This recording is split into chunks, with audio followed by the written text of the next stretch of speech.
Hello বন্ধুরা, তোমরা সবাই ভালো আছো? আজ আমি একটা তোমাদের জন্য নতুন ভিডিও নিয়ে চলে এলি। নতুন ভিডিওটা তো তোমরা থাম্বনেল ও টাইটেল দেখে বুঝে গেছো যে ভিডিওটা কী ধরনের হতে চলেছে। আজ আমরা ডক্টর সালিকিয়া ও ইন্সপেক্টর শ্রেয়াকে নিয়ে কে কাকে বিয়ে করেছে সেটা নিয়ে আজ ভিডিও। ডক্টর সালিকিয়া আর ইন্সপেক্টর শ্রেয়া কে কোথায় জন্মগ্রহণ করেছে, কে কাকে বিয়ে করেছে সেটা নিয়ে আজ ভিডিও। তাহলে ভিডিওটা প্রথমে লাস্ট পর্যন্ত দেখার অনুরোধ রইল। আর এই ভিডিওতে একটা লাইক করে দাও, আর এই চ্যানেলে নতুন হয়ে থাকলে চ্যানেলটি সাবস্ক্রাইব করে দাও। তাহলে ভিডিওটা শুরু করা হোক।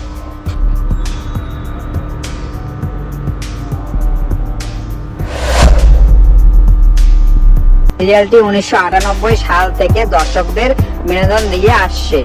ডাক্তার সারিকা সিআইডি সিরিয়ালের প্রথম থেকে অভিনয় করে আসছে। ডাক্তার সারিকার আসল নাম সাজদা মুসালি। তিনি 7 জানুয়ারি 1984 সালে গুজরাটে একটি হিন্দু পরিবারে জন্মগ্রহণ করেন। তার বর্তমান বয়স 39 বছর। তিনি 2012 সালে দীপক তমা নামে এক বড় ব্যবসায়ীকে বিয়ে করেন। সংসার জীবনে তারা সুখে আছেন।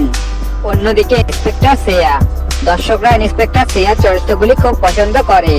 ইন্সপেক্টর শ্রেয়ার আসল নাম জাহ্নবী শেরদার। তিনি 29 জানুয়ারি 1998 সালে মুম্বাই একটি হিন্দু পরিবারে জন্মগ্রহণ করেন। তার বর্তমান বয়স 38 বছর।